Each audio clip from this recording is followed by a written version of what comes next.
Assalamualaikum and a very good day I bid to each and every one of you. My name is Effah Azeriena, along with my group members Syaqirah, Nadhilah, Khairul, Amri and Danish, Iskandar from MLG104C in Group 3 are going to present our study case report for the subject ELS254, the application of translation skills. In this report, we use an English short story titled The Wolves of Xenograts by Saki. This story tells us about whenever a member of Xenograt's family dies in their castle, all of the dogs and wolves will come to the castle and howl the whole night long, as well as a tree will fall down just after the soul of a dying person left its body.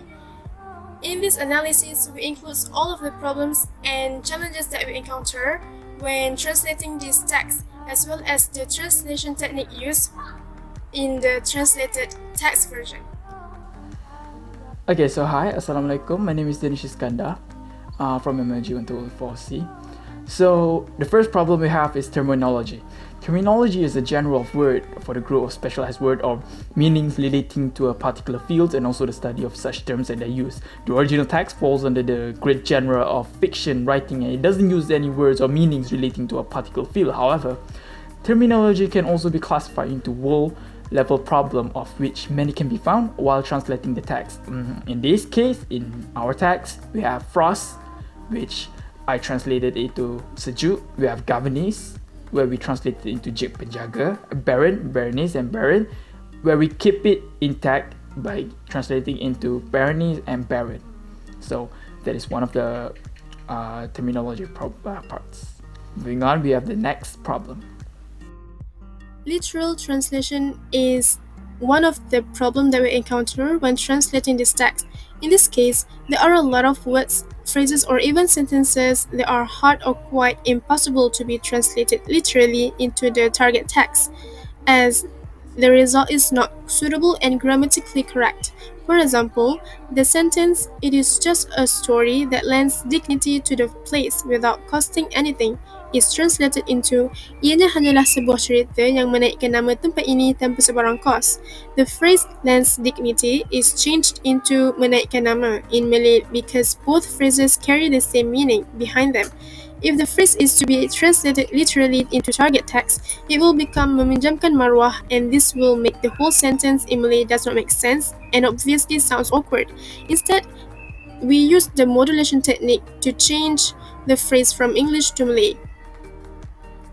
Another example is the sentence, "There is a story that when anyone dies in the castle, all the dogs in the village and the wild beasts in the forest howl the night long," has been translated into, "Terdapat kisah di mana kesemua anjing di dalam kampung dan haiwan liar di dalam hutan akan menyalak atau melolong sepanjang malam apabila sesiapa sahaja meninggal dunia di dalam istana."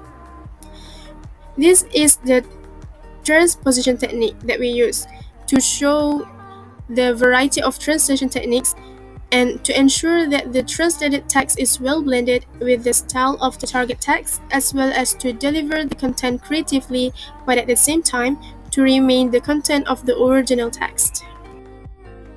Polysemy. Polysemy is a phenomenon that refers to those words that have multiple meanings. We can see in the first sentence, the word hanging is translated into mempunyai. Hanging brings a lot of meanings, such as hanging your clothes, and also an act of punishment for those who are condemned. So in this particular sentence, we translated the word hanging into mempunyai as it fits the context of the sentence and the story itself to deliver the intended meaning by the author to avoid any misunderstandings. So there are a few more examples, but let's move on to the next point. Hi everyone, it's me Khairul. And copula, what is copula? Alright, to put it more simply, it is what most people would call a linking verb. It is widely used throughout any kind of text, and the usage of it is critical in ensuring that one of the most basic component of a text, which is sentence, adheres correctly to a grammatical rule by connecting two different phrases. Okay, and you can see here from the example, Conrad was a prosperous Hamburg merchant. Conrad merupakan seorang pedagang yang berjaya di Hamburg. You can see there are two different phrases, Conrad and also a prosperous Hamburg merchant. Same goes for the translated version. And in the middle of it is a copula of was and also merupakan that function as connector between those two phrases. And the same goes for the second example, where the copula here is the is and also yang, that connects two different phrases. Okay, to conclude, copula is one of the most, if not the most critical component in constructing a proper sentence. It is the most basic foundation for a text. And unlike English language where there is copula, they're pretty much everywhere. Other languages like Malay, for example, here doesn't really have much copula to begin with. So it is up to us, the translator, to adapt and improvise to any kind of challenges. So let's move on to plurality. Plurality only exists in two forms, which is singular and plural. It is quite easy to distinguish plurality in English, however, it is quite different in Bahasa Malaysia. So as we can see the word peasants here, it is in its plural state because of the S behind the word. However, in Bahasa Malaysia, we cannot add an S behind a word to make it plural, so we translate it as petani-petani by doubling the word petani to show that it is more than one person. Other than that, we also translate the word dogs, which is in its plural state, into kesemua anjing. We do not use the doubling of words technique because it is incorrect to translate dogs as anjing-anjing. So kesemua anjing is the suitable translation for the word dogs to deliver the intended meaning by the author. There are more examples, but let's move on to the next point. Next, we have the phrases. Phrase is a small groups of words standing together as a conceptual unit, typically forming a component of a clause. A phrase can be short or long, but it does not include a subject-verb pairing necessary to make a clause. So there are many phrases type of problems that we stumble upon, such as to one of the first few. Today, a sudden volubility had descended on her. So if we were to directly translate it to the target text, it would make no sense. So we have to change it a little bit by taking a few things into consideration, and that is the meaning of the phrase, words that is being used, and also the context. For the meaning, it means the person wouldn't talk kind of directly. After we take three of these things into consideration, we translated into hari ini secara tiba-tiba saja dia mampu bertutur dengan lancar, which bring the same meaning and the same wavelength as the original text, original phrases. The next we have, it is the intense cold. I expect it. Breaks the old people up, which translated into saya menjagakan kerana kesejukannya amat ini, orang-orang tua semuanya jatuh sakit. So it brings the same wavelength. And that is one of the few problems that we encountered during the when we are translating the phrases. So let's move on to the translation techniques used in order to translate this particular text. The first technique used is borrowing. Borrowing is a technique where the words from the source text do not have the equivalent meaning in its target text, so we have to borrow that word to the target language. For example, the word baron and baroness could not be translated into its target text because there is no word equivalent to the meaning of baron and baroness in Bahasa Malaysia.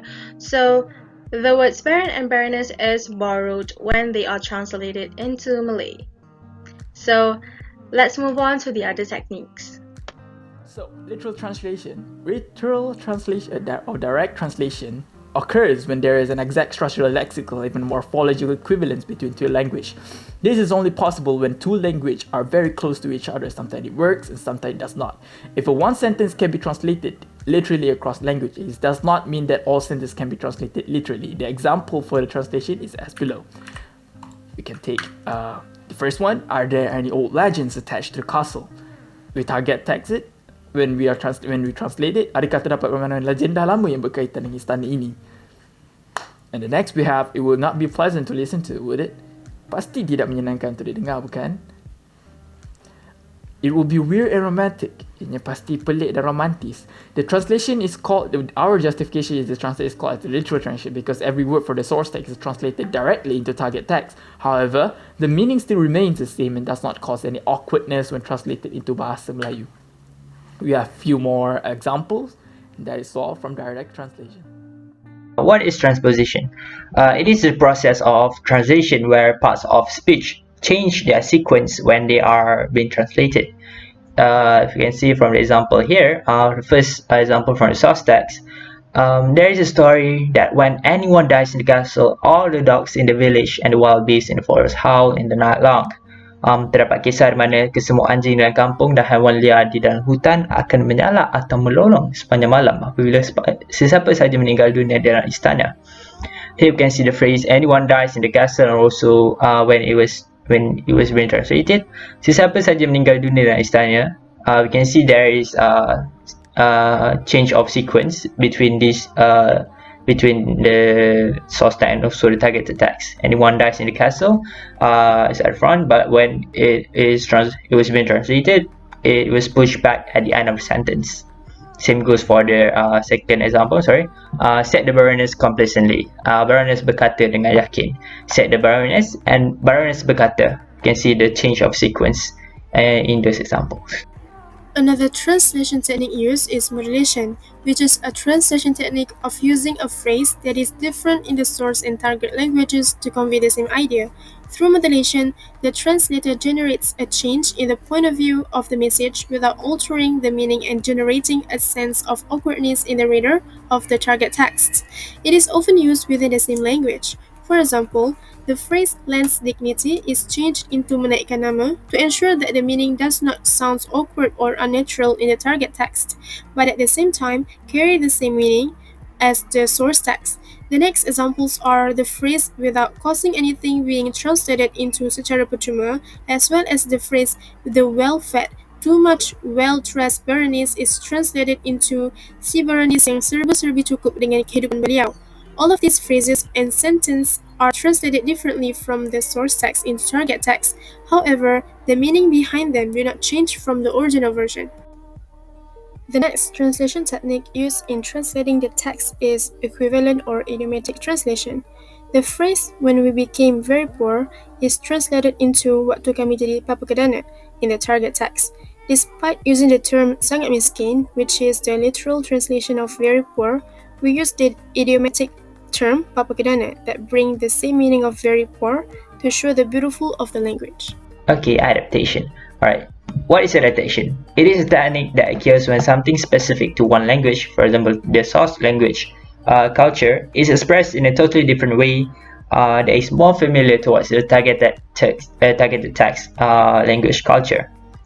For example, we are describing something that is familiar in the source text language culture but not so in the targeted text language culture. So what we do is that we change the way of describing it, but we retain the same message that we want to convey.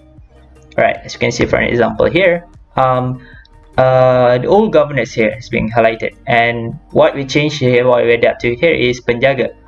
This is because old governess, if it is were to be directly translated, it will be translated to governor, which literally means someone of a high rank that leads organization, for example.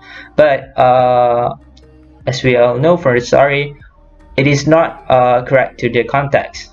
Since it is more appropriate, we change the way of translation to penjaga, which is what fits the context the most, since the character here do a lot of general stuff like teaching the children and all.